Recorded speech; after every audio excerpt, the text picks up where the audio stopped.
और आप चैनल देख रहे हैं मेन क्लासेस। आप सभी को मेरा नमस्कार, सत श्री अकाल, राम राम, गुड इवनिंग। आप सब जिससे कनेक्शन फील करें वो आप महसूस कर सकते हैं। और आप कैसे हैं? हम लोग आज नया टॉपिक पढ़ रहे हैं, cell cycle and cell division, जो कि एनिमल और प्लांट दोनों में होता है और बहुत ज़रूरी है, क्योंकि ये कंटिन्यूटी को मेंटेन रखता है। एक जनरेशन से दूसरी जनरेशन में हेरिडिटी कैसे ट्रांसफ़र होती है, जेनेटिक कैरेक्टर कैसे ट्रांसफ़र होता है, ये सब इसी के द्वारा होता है। आज हम सेल डिवीज़न को पढ़ेंगे, है ना। और अगर आपको लगता है कि कुछ अच्छा किया जा रहा है, कुछ अच्छी पढ़ाई हो रही है, कुछ अच्छा काम कर रहे हैं, तो आप मेरे चैनल को लाइक, सब्सक्राइब और शेयर कर सकते हैं। और अपने कमेंट, अपने सजेशन मुझे कमेंट बॉक्स में डाल सकते हैं। और अगर लगता है कि बहुत अच्छा कर रहे हैं, सब कुछ ठीक कर रहे हैं, अच्छा है, लोगों की हेल्प हो रही है, तो ऐसे लोगों को ज़रूर बताएं जिनको इसकी ज़रूरत है। ये फ्री ऑफ कॉस्ट है, आपको यहाँ पे कोई भी जो है फ़ीस नहीं पे करनी है। ये जो है ये बायोलॉजी जो है का जो सिलेबस है जो हम पढ़ा रहे हैं, ये 9th-10th में भी थोड़ा बहुत है इसमें। मतलब पढ़ा तो हम बहुत बड़े लेवल पे रहे हैं, तो इसमें जो टॉपिक है वो 9th-10th में बहुत कम टॉपिक इंक्लूडेड किए गए हैं, तो वो इसमें इंक्लूडेड हैं। और 11th-12th का पूरा सिलेबस है। टीजीटी पीजीटी के जो 1 डे एग्ज़ाम्स हैं, टीजीटी पीजी LT ग्रेड, वो पूरा सिलेबस इसमें कवर किया जाएगा हमारे चैनल पे। और जो है नेट में भी ये सारा सिलेबस आता है। और आप ऐसे बच्चे जो देखना चाहते हैं, जिनको ज़रूरत है वास्तव में पढ़ने की, जिनको गाइडलाइंस की ज़रूरत है, वो आप इनको मेरा वीडियो शेयर कर सकते हैं। और अगर अच्छा लगे तो लाइक और सब्सक्राइब भी कर सकते हैं, ठीक है। तो अब हम जो है टॉपिक स्टार्ट करते हैं, सेल डिवीज़न। तो आपको सबसे पहले ज़रूरत है ये समझने की सेल डिवीज़न की आवश्यकता क्यों पड़ी, है ना। सेल डिवीज़न होना क्यों ज़रूरी है, ये सबसे पहले ज़रूरी है समझना। देखिए, प्लांट हो या एनिमल हो, दोनों में ग्रोथ होना ज़रूरी है कंटिन्यूटी के लिए। अगर ग्रोथ नहीं होती तो हम लोग अभी तक इतने सालों से इतनी जनरेशन बीत गए, इतने एरा बीत गए, तो ये जो पृथ्वी है आराम से चल रही है। पहले पुराने जो करेक्टर थे वो एक्सटिंक्ट हो गए हैं, नए करेक्टर डेवलप हो रहे हैं, जिनका यूज नहीं है वो एक्सटिंक्ट होते जा रहे हैं। तो ये ग्रोथ का, डेवलपमेंट का पार्ट है, और सेल डिवीज़न इसी में हेल्पफुल होता है। सेल डिवीज़न के थ्रू ही ग्रोथ होती है, डेवलपमेंट होता है ना। और जो नई सेल बनती है, प्लांट हो या एनिमल हो, उन दोनों, प्लांट में और एनिमल दोनों में, नई सेल पुरानी सेल से ही बनती हैं डिवीज़न हो करके। तो जो है सबसे पहले सेल डिवीज़न के लिए जो आइडिया दिया गया था, ओमनी सेलुला ई सेलुला, सभी नई सेलें पुरानी एग्जिस्ट सेलों से बनी हुई हैं। ये किसने कहा था? रोडोल्फ विट्रो ने कहा था। और एफ फ्लेमिंग ने इसको माइटोटिक को स्टडी किया था और स्लैमेंडर में। एफ फ्लेमिंग ने माइटोटिक डिवीज़न को, माइटोटिक क्या होता है? डिवीज़न दो तरीके का होता है, माइटोटिक डिवीज़न और मियोसिस डिवीज़न। ये पूरा सेल डिवीज़न, ये सेल साइकिल पूरा इन्हीं दो वर्ड्स पे बेस्ड है। अगर आपको ये दो चीज़ें समझ में आएगी कि माइटोटिक डिवीज़न कहाँ होता है और मियोसिस डिवीज़न कहाँ होता है, तो समझ लीजिए आपका ये टॉपिक फिनिश। विदिन 2 सेकेंड ये टॉपिक फिनिश है। अगर आपको ये अच्छे से क्लियर है कि माइटोटिक डिवीज़न कहाँ होता है, मियोसिस डिवीज़न कहाँ होता है। होता दोनों है, एनिमल में भी दोनों होते हैं, प्लांट में भी दोनों होते हैं, लेकिन ये दोनों पूरी बॉडी में या पूरे प्लांट में नहीं होते। ये समझना बहुत ज़रूरी है, ठीक है। तो माइटोटिक डिवीज़न क्या है? जो सेल के नंबर को बढ़ाता है, ग्रोथ कराता है बॉडी में, रीजनरेशन के लिए ज़रूरी है, डेवलपमेंट के लिए ज़रूरी है, ग्रोथ के लिए ज़रूरी है, उसको कहा जाता है माइटोटिक डिवीज़न, है ना। और जो है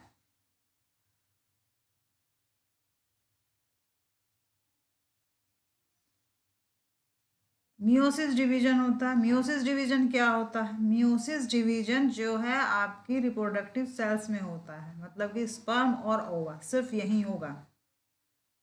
और बाकी जितने भी डिवीज़न हो रहे हैं बॉडी में, प्लांट में, वो सब माइटोटिक है। ओनली स्पर्म और ओवा एनिमल में, और माइक्रो मेगास्पोर, मेगास्पोर में जो है क्या होगा? मियोसिस डिवीजन होगा। ये कहाँ होता है? बॉडी में तो भाई स्पर्म और ओवा में होता है एनिमल में। प्लांट में कहाँ पाया जाता है?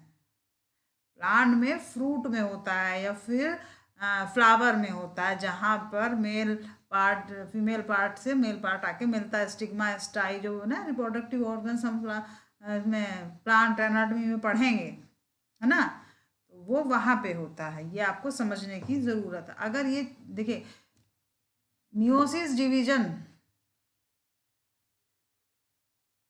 रिप्रोडक्टिव सेल्स में होता है, प्लांट हो या एनिमल।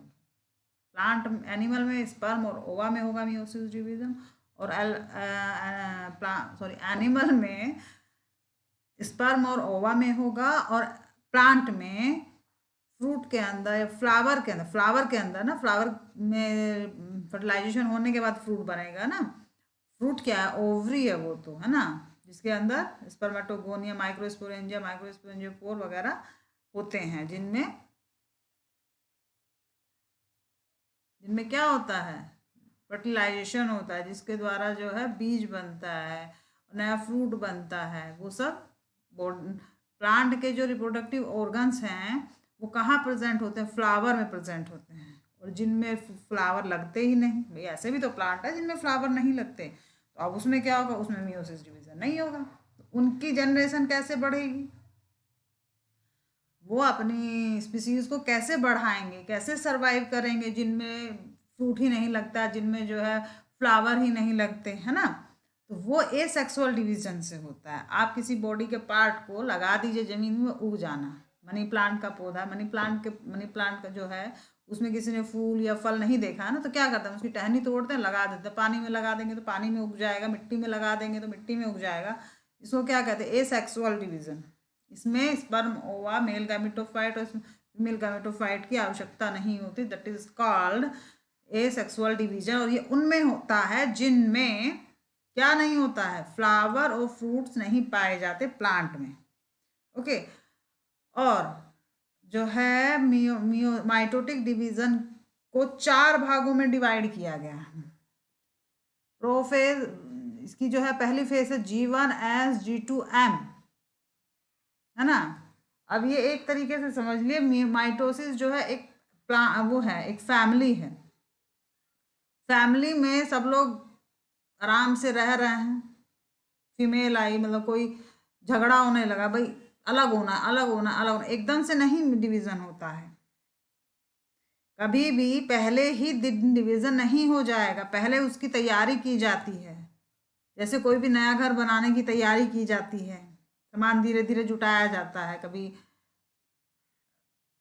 सीमेंट आया, बालू आया, घर में कपड़ा आया, बर्तन आए, है ना, ला ला के रखते रहे आप लोग जो तो धीरे धीरे धीरे धीरे करके आपने सामान इकट्ठा किया। ऐसे ही डिवीजन में होता है, धीरे धीरे धीरे धीरे करके जो है उसके जो सेल्स के ऑर्गेनल्स है वो 1 से 2 हुए, तो है ना, तैयारी चल रही है। वो तैयारी कौन सी फेज में चलती है, G1 फेज में। जो माइटोटिक डिवीजन है वो 5 फेज में डिवाइडेड है। जब घर में झगड़ा, पहले शुरुआत में झगड़ा नहीं होता है ना, आदमी मन मुटाव होता है, हल्की फुल्की कहा सुनी होती है, फिर मन मुटाव होता है, फिर वो मन मुटाव मन के अंदर बैठ जाता है, और जब वो बैठ जाता है तो वो क्या, किस चीज़ को बर्थ करता है, किस चीज़ का जन्म देता है, डिवीज़न की, घर के बंटवारे की, है ना। ऐसे समझिए, ये आपको समझ में आएगा मेरे ख्याल से। ऐसे ही ये हर घर में होता है, हर जगह होता है। नहीं आपके घर में हो रहा है तो पड़ोसी के यहाँ हो रहा है, आप देख लीजिए। अगर किसी के यहाँ शांति से सब लोग, बड़ा परिवार रह रहा है, तो समझ लीजिए कि वो माइटोटिक डिवीजन की प्रिपरेटरी फेज में है। प्रिपरेशन चल रही है अंदर ही अंदर, किसकी, अलग होने की, डिवीजन की। हाँ, आज मेरे बच्चे को दूध नहीं दिया, देखो वो लाए चुपचाप खा लिए, और मेरे यहाँ जो है मैंने बर्तन धुले, उसने खाना नहीं बनाया, देखो मैंने रोटी भी बना दी, सब्जी भी बना दी, और सारा काम हो गया है, लेकिन वो कुछ नहीं करती है। तो 2 लोग जहाँ रहेंगे, अब मैं फीमेल की नहीं, जहाँ जेंट्स भी हैं, आप समझ लीजिए, फीमेल ही मान लीजिए आप, फीमेल झगड़ा करती हैं, पूरी सोसाइटी में है। मैं खुद एक फीमेल हूँ, लेकिन ये सोसाइटी जो है ना यही मानती है कि झगड़े का कारण फीमेल है। फिलहाल हमको उस टॉपिक पे नहीं जाना है, हमें अपना टॉपिक सेल डिवीजन समझना, जो यहाँ जाके अच्छे से समझ में आ जाएगा। तो हम अपने टॉपिक पे फोकस करेंगे। ओके, कोई मुझे ये नहीं समझेगा कि मैं जो है फीमेल को क्रिटिसाइज कर रही हूँ, या मैं मेल डोमिनेटिंग सोसाइटी को मैं प्रमोट कर रही हूँ, ऐसा मत समझिएगा। मेरा सिर्फ एम है कि आपको टॉपिक क्लियर होना चाहिए। आज हम इसको बहुत अच्छे से समझाएंगे, कल फिर इसकी थ्योरी पढ़ेंगे, जो कि मैं आज बताऊंगी, वो कल आपको क्लियर हो जाएगी, है ना। तो क्या बता रहे थे, हाँ, डिवीजन कैसे होता है। डिवीजन एकदम से नहीं होता, पहले दिन नहीं होता। ऐसे ही घर में जब नई नई शादी होके आती है, तो ऐसे ही शुरुआत में जो झगड़े नहीं होते, जब बंटवारा नहीं होता है, क्या होता है, धीरे धीरे एक सब लोग रह रहे होते हैं, ऐसे ही, यानी सब लोग रह रही हैं, सभी सेल्स एक साथ रह रही हैं, सभी लोग एक साथ रह रहे हैं, ऐसे समझिए। धीरे धीरे पता चलता है कि उसको मेरा ये काम नहीं पसंद है, इधर सेल में कुछ चीजें हो रही हैं, धीरे धीरे मतलब मनमुटाव होना शुरू हुआ, इधर भी मन सेल में कुछ चल रहा है, सर सेल में क्या चल रहा है, मेटाबॉलिकली एक्टिव है सेल, इधर मनमुटाव हो रहा है, समझिए। तो धीरे धीरे तैयारी चल रही है, मन में चीजें बैठती जा रही हैं, बैठती जा रही हैं, बैठती जा रही हैं, उससे क्या होता है, एक दिन डिवीजन हो जाता है। तो वो जो धीरे धीरे वाली फेज है, जो बाहर वालों को पता नहीं चलती, आस पड़ोस वालों को पता नहीं चलती है कि इनके घर में झगड़ा है या बंटवारे की तैयारी चल रही है, घर अलग होने वाला है या दो घर लेने वाले हैं, ये तैयारी किसी को नहीं पता चलती है ना, बाहर घर में क्या चल रहा है अंदर। तो वो क्या है, प्रिपरेटरी फेज है। और प्रिपरेटरी फेज में क्या होता है, G1S G2M, है ना, ये फेज होती है। तो G1 वाली जो फेज है वो वही है जब धीरे धीरे धीरे धीरे घर में कुछ कुछ होता रहता है, एक इंसान चुप रहता है, दूसरा बोलता रहता है, कभी दूसरा बोलता है, कभी पहला चुप रहता है। तो अगर ऐसा है, बैलेंस है, तब तो ठीक है, लेकिन कभी कभी ऐसा नहीं होता ना, एक ही इंसान चुप रहता है, दूसरा बोलता रहता है, हमेशा एक ही को सहन करना होता है, तो उसके मन में बातें बैठती रहती हैं। तो वो क्या चल रहा है, G1 फेज चल रही है, किसकी, डिवीजन की, सेल के, घर के बंटवारे की G1 फेज, इधर सेल डिवीजन की G1 फेज, ऐसे कंपेयर करके पढ़िए। अब जब वो बैठ गया उसके मन में कि नहीं अब टॉलरेट होना मुश्किल है, तब क्या होगा, अब बंटवारे की तैयारी होगी, जो बाहर थोड़ी बहुत पता चलेगी, और सेल में क्या होगा, एस फेज आ जाएगी, सिंथेसिस होगी किसकी, डीएनए की। मतलब डीएनए पहले एक था, तो अब दो बन जाएंगे, दो थे 4 बन जाएंगे, ऐसे मतलब नंबर ऑफ डीएनए इंक्रीज होगा। और यहाँ क्या होगा, परिवार को इसलिए पैरेलल लेके चल रही हूँ कि जिससे आपको बैठ जाए, याद हो जाए। आपको सेल डिवीजन G1S G2 नहीं याद होगा, लेकिन ये याद होगा, लेकिन ये याद रहेगा कि अच्छा जब झगड़ा होता है अंदर ही अंदर, उसको G1 फेज कहते हैं सेल डिवीजन की, और जब बाहर पता लगने लगे उसको S फेज कहते हैं, सिंथेसिस, क्योंकि उसमें डीएनए का रेप्लिकेशन होता है, डीएनए का अमाउंट बढ़ता है। तो इधर क्या होता है, फैमिली में क्या होगा, फैमिली में सामान आने लगता है, चुपके चुपके घर में कुकर आया, कढ़ाई आई, बर्तन आए, ला के रख लिए कि किसी भी दिन मैटर फंसेगा, दिक्कत होगी तो अलग। ऐसे सेल में है, सिंथेसिस हुआ, पहले G1 फेज में तैयारी अंदर ही अंदर सहन कर रहे हैं, कोशिश कर रहे हैं, चलता रहे, लेकिन नहीं हुआ। तो तैयारी चल रही, दिमाग को तैयार किया जा रहा है, दूसरे को मैनिपुलेट किया जा रहा है, अपने हस्बैंड को वाइफ को, हस्बैंड वाइफ को, वाइफ हस्बैंड को समझा रहे कि नहीं रहना साथ मुश्किल है। एक दिन समझ गए तो धीरे से सामान ला के अपने कमरे में रखने लगे, दैट इज कॉल्ड G1 से S फेज में आ गए। और अगर ये सब होने के बाद हम लोग फिर क्या आता है, G1 फेज, S फेज और G2 फेज, है ना। तो G2 फेज जब आएगी तो G2 फेज में घुसने के बाद फिर डिवीजन सेल का रोका नहीं जा सकता। ऐसे ही एक स्टेज आती है घर में कि जब आप जो है चीजें इतनी बढ़ जाती हैं कि अब घर का बंटवारा रोका नहीं जा सकता, उसको क्या कहते हैं, G2 फेज। ठीक, उसको G2 फेज कहा जाएगा। समझ में आई बात, अच्छे से समझिए। जब घर का बंटवारा नहीं रोका जा सकता तो बंटवारा होना निश्चित है, इधर सेल का डिवीजन रोका नहीं जा सकता। G1 और S सिंथेसिस फेज के बाद जैसे ही सेल G2 फेज में एंट्री करेगी, अब सेल के डिवीजन को हम रोक नहीं सकते, वो होगा ही होगा। ठीक, उसके बाद आता है M, G1S G2। लेकिन उसके बाद भी घर के जो बड़े होते हैं, बड़े बुजुर्ग होते हैं, वो सोचते हैं कि घर का बंटवारा रुक जाए। ऐसे ही सेल में होता है, सेल सोचती है घर का बंटवारा रुक जाए, लेकिन नहीं रुकता। उसके लिए क्या बुलाया जाता है, पांच पंच बुलाया जाता है ना, बड़े लोग, घर के फैमिली के बड़े मेंबर जो समझदार होते हैं उनको बुलाया जाता है। भाई बड़े भाई आएंगे, बड़े पापा आएंगे, ऐसे इकट्ठा किया जाएगा ना। अब उनके नाम नहीं याद रखने, रात क्या रखने हैं। G1 आई पहली फेज, जिसमें जो है इंटरनली तैयारी चल रही है, किसी को पता नहीं चला। G2 फेज में क्या, धीरे धीरे सामान इकट्ठा किया जा रहा है डिवीजन का, सेल के द्वारा डीएनए का रेप्लिकेशन हो रहा है, इधर जो है सामान इकट्ठा किया जा रहा है। G2 फेज क्या है, G2 फेज में आने के बाद अब चीजें बाहर आ गई, भैया अब रहना साथ मुश्किल है, घर में डिवीजन होगा ही होगा। वही हालत सेल में है कि अगर सेल G2 फेज में एंट्री कर गई तो हम उसको डिवीजन से नहीं रोक सकते हैं, डिवीजन होगा ही होगा। अब आई M फेज। M फेज वो है कि जो घर के बड़े बुजुर्ग हैं, अपने घर के लोगों को, आदमी है अपने घर, बड़े भाई को, जो फीमेल है वो अपने घर के मम्मी पापा भाई बहन को बुलाती कि देखो भैया रहना मुश्किल है। तो जो 5 लोग इकट्ठे हुए, और वो 5 लोग कौन से हैं, prophase, metaphase, anaphase, telophase. M phase में 4 पापा, M फेज में 5 लोग इकट्ठे होंगे जो घर का बंटवारे में बताएंगे कि कैसे होना है, क्या होना है ना, वो सब। उसको क्या कहते हैं? एम फेज में क्या होता है? प्रोफेज, मेटाफेज, एनाफेज, टीलोफेज, ये चारों होती हैं। ये पांच पांच मेंबर आ गए घर का बंटवारा कराने, बाहर के जो बड़े बुद्धिजीवी जिनको माना जाता है सेल में, वो पांच लोग कौन से? Prophase, metaphase, anaphase and telophase. Okay, यहाँ तक समझ में आया? आई थिंक आ गया होगा। मैं कहानी ठीक ठाक सुना रही हूँ मुझे लग रहा है। और अगर आपको मेरी कहानी पसंद आ रही है तो लाइक और सब्सक्राइब और शेयर करिएगा। खैर, है ना। अब यहाँ पे जैसे सेल नई सेल पुरानी सेल से बनती है, ये किसने कहा है? रोडल्फ विट्रो ने कहा है, वर्च्यू ने कहा है, ओमनी सेलुला ई सेलुला। प्रत्येक नई सेल पुरानी सेल से बनती है, ये कहा गया है। Idea of cell division was given by Rudolf R Virchow, लिखा है ना, तो ये रोडोल्फ वर्च्यू है, मतलब आर वर्च्यू याद रखिए, रोडोल्फ विट्रो वर्च्यू है। ही गेव द कंसेप्ट ओमनी सेलुला ई सेलुला and F Fleming first study mitotic division in स्लैमेंडर।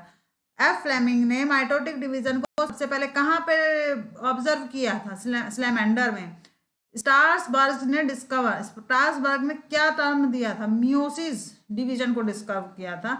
स्टार्सबर्ग ने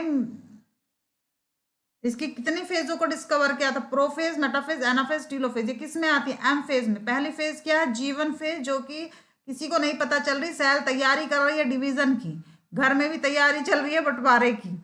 दूसरी फेज क्या है? एस फेज, सिंथेसिस फेज, जिसमें जी है डीएनए को रेप्लिकेट किया गया, डीएनए सिंथेसिस हो रही है, डीएनए का अमाउंट डबल हो रहा है। ऐसे घर में क्या हो रहा है? हमारा सामान धीरे धीरे लाया जा रहा है, तैयारी बैंक में चल रही है, अलग होना है तो घर का खर्चा कैसे चलेगा, वो तैयारी चल रही। तो इधर डीएनए सिंथेसिस चल रही है, उधर जो है अलग हो जाएंगे तो घर का खर्चा कैसे चलेगा, उसकी तैयारी चल रही है। G2 फेज है। G3 phase, S phase, sorry, G1 S और G2। अब G2 कौन सी फेज है? अगर सेल G2 फेज में एंट्री कर गई सिंथेसिस के बाद, तो सेल डिवीजन को रोक नहीं सकते। ऐसे ही घर में अगर बाहर चीजें आ गई, झगड़ा एकदम ज्यादा हो गया, तो फिर घर के बंटवारे को रोका नहीं जा सकता। फिर अब सेल में जो है 5 लोग आते हैं देखने कि भैया डिवीजन सही से हो रहा है, कैसे हो रहा है, नहीं कराना है, क्या कराना है, ये सब चीजें। इसी तरीके से घर में घर के जो बड़े हैं वो कुछ लोगों को बुलाएंगे कि भाई देखो बच्चे नहीं मान रहे हैं, घर में बंटवारा होने जा रहा है, आप लोग समझाइए। वो समझाने के लिए आते, दोनों पक्ष के आते हैं, दोनों तरफ से जिनमें झगड़ा होता है, कोई भी समझ लीजिए, देरानी जेठानी, हस्बैंड वाइफ, जो भी, सब में झगड़े होते हैं। तो कोई भी दो पक्ष जो आप समझ सकते हैं उसमें समझिए। दोनों पक्ष के 5 लोग हैं, उनका क्या नाम है? अब उनको ताऊ जी, पापा जी, नाना जी नहीं याद रखना है। एम में आते हैं वो प्रोफेज, मेटाफेज, एनाफेज, टीलोफेज। और ये किसने दिए हैं? स्टार्सबर्ग ने इनको डिस्कवर किया था। Meiosis name was given by farmer and Moore. Meiosis name किसने दिया था? फार्मर एंड मूरे ने दिया था, लेकिन मियोसिस को डिस्कवर किसने किया था? स्टार्सबर्गर ने किया था, है ना। डेवलपमेंट क्यों, सॉरी, सेल डिवीजन क्यों जरूरी है? डेवलपमेंट के लिए, रिप्रोडक्शन के लिए, रीजनरेशन के लिए। सेल का घर का बंटवारा क्यों जरूरी है ये हमें नहीं पता है, लेकिन फिर भी मान लेते हैं, लोग कहते हैं, जो बंटवारा करते हैं वो कहते हैं अलग रहेंगे, अपने मन से रहेंगे, खुश रहेंगे, है ना। ऐसे घर में साथ रहने से घर में झगड़े बढ़ रहे हैं, झगड़े कम हो जाएंगे, दूर रहेंगे तो शायद प्यार बना रहे। ये सामाजिक वो है। आपको सेल में क्या याद रखना है कि सेल का डिवीजन क्यों जरूरी है? रिप्रोडक्शन के लिए, रीजनरेशन के लिए और डेवलपमेंट के लिए। और जो हार्मोन, जो कारक है सेल डिवीजन का, वो कौन सा है? वो साइटोकाइनिन है ना। जो साइटोकाइनिन हार्मोन है वो रेट ऑफ डिवीजन को इंक्रीज करता है। इधर घर के बंटवारे को कौन डिक्रीज करता है? जो आसपास के एक्टिवेटर होते हैं, कैटलिस्ट होते हैं। अरे तुम्हारे घर में देखो, तुम्हें ये खाने को नहीं दिया, उसको ये दिया, देखो तुम्हें पहनने को साड़ी अच्छी नहीं मिली है, उसको अच्छी मिली है, तुम्हारी शादी में गहने कम चढ़ा, उसके शादी में गहने ज्यादा चढ़ा, तो तुमको कम प्यार करते हैं, उसको ज्यादा प्यार करते हैं। यही सब होता है। ये सब क्या है? घर के डिवीजन के कारक हैं, हेल्पफुल होते हैं। और सेल में सेल डिवीजन के हेल्प के लिए हेल्पफुल क्यों कौन होता है? साइटोकाइनिन हार्मोन होता है। डिवीजन 2 तरीके का होता है, माइटोटिक और मियोसिस, और एमाइटोसिस भी होता है। माइटोसिस को बाद मतलब बता देंगे, लेकिन मेन जो होता है माइटोसिस और मियोसिस डिवीजन होता है। ये बताया गया है कि माइटोसिस कहाँ होगा, मियोसिस कहाँ होगा। माइटोसिस होता है पूरी बॉडी में कहीं भी नंबर ऑफ सेल इंक्रीज हो रही है तो उसको माइटोटिक डिवीजन कहते हैं, माइटोटिक या माइटोसिस डिवीजन। लेकिन meiosis division only occur in reproductive cell in animal and plant both. जिन प्लांट में फ्लावर और फूल फ्रूट्स नहीं लगते उनमें मियोसिस डिवीजन नहीं होता, उनमें सेक्सुअल डिवीजन होता है। ये आपको याद रखना है ना। तो अब हम चलते हैं, शुरुआत इतना समझा दिए, यही चीज़ें आएंगी, बस मुझे थ्योरी रीड करनी है। मैक्सिमम चीज़ें मैंने आपको बता दी हैं। इस पे आपका माइटोटिक डिवीजन पूरा खत्म है, मियोसिस डिवीजन खत्म है। जो ये G1S G2M anaphase anaphase anaphase prophase metaphase anaphase telophase है ना। और इंटरफेज कौन सी होती है? इंटरफेज वही है G1S G2M वाली। G1S G2M ये 3 फेज सीक्वेंस में लगाने को आ जाते हैं। G1S, G1 के बाद S आएगी, S के बाद G2 आएगी, G2 के बाद M आएगी, आगे सब लिखा हुआ है। M फेज में 5 लोग आते हैं। लेकिन इंटरफेज जो इंटरफेज इंटरनल फेज होते हैं ना, जब किसी बाहर वाले को पता नहीं चलता सेल में डिवीजन की तैयारी चल रही है, पता चलता है सेल जब डिवाइड हो जाती है तब पता चलता है कि हाँ इस सेल में डिवीजन हो रहा है या हुआ है। ऐसे घर में इंटरफेज में अंदर ही अंदर बातें चल रही हैं, पता थोड़ा ही ना चलता है इनके घर में बंटवारा होने वाला। लेकिन जब बंटवारा होता है M फेज में, तो जब G2 फेज में एंट्री हो जाती है कि अब तो बंटवारा होगा, अरे अचानक से इनके घर में क्या हो गए, तो लोग बड़े प्यार से रह रहे थे, ये पता चलता है ना। तो यही है G2 फेज, वही है कि जब सेल डिवीजन को रोका नहीं जा सकता, घर के बंटवारे को रोका नहीं जा सकता। M फेज में 5 पांडव आ जाते हैं, 5 पंडे आ जाते हैं जो घर का फैसला करते हैं। ठीक। और कहानी कैसी लगी है जरूर बताइएगा। तो माइटोटिक डिवीजन को फ्लेमिंग ने डिस्कवर किया था 1879 में इन एनिमल सेल, और in plant cell mitotic division discovered by Strasburger है ना 1875 में, है ना। Mitotic is a cell division in which parent cell divide into 2 daughter cell. हाँ, नंबर ऑफ सेल होगा ना। माइटोटिक डिवीजन में पुरानी एक सेल होगी, उससे 2 से नई सेल बन जाएंगी जिनको डॉटर सेल कहेंगे। और number of chromosome and amount of DNA जो है इक्वल रहता है। भाई अगर एक सेल, हमारी सोमैटिक सेल में, हमारी रिप्रोडक्टिव सेल में कितने क्रोमोसोम है? 46 क्रोमोसोम है। तो पूरी बॉडी की सभी सेल में 46 ही क्रोमोसोम रहेंगे।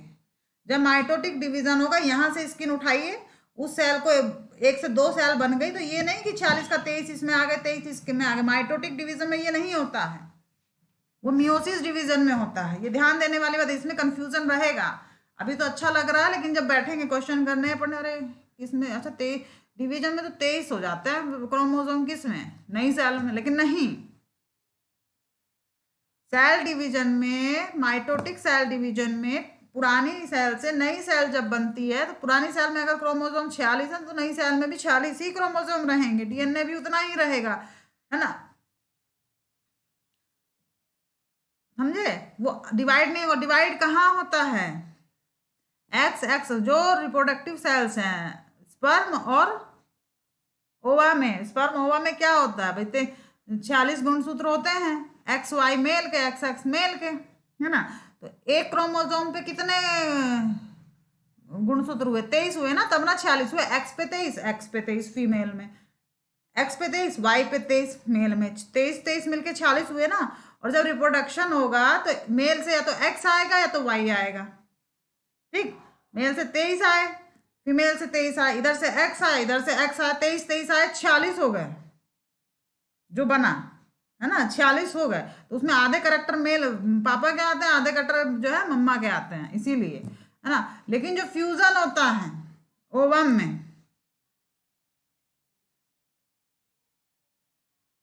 है ना, तो उधर से 23 आके उधर से 46 कर दिए ना। उधर से X आया तो उधर से Y, 23 X पे आया, 23 Y पे आया, 46 हो गए। उधर से भी X आया, इधर से भी X आया, तो 23 इधर से X के, 23 इधर से Y के, X के, तो 46 हो गए। ऐसे 46 होते हैं मियोसिस डिवीजन में, ये ध्यान देना है ना।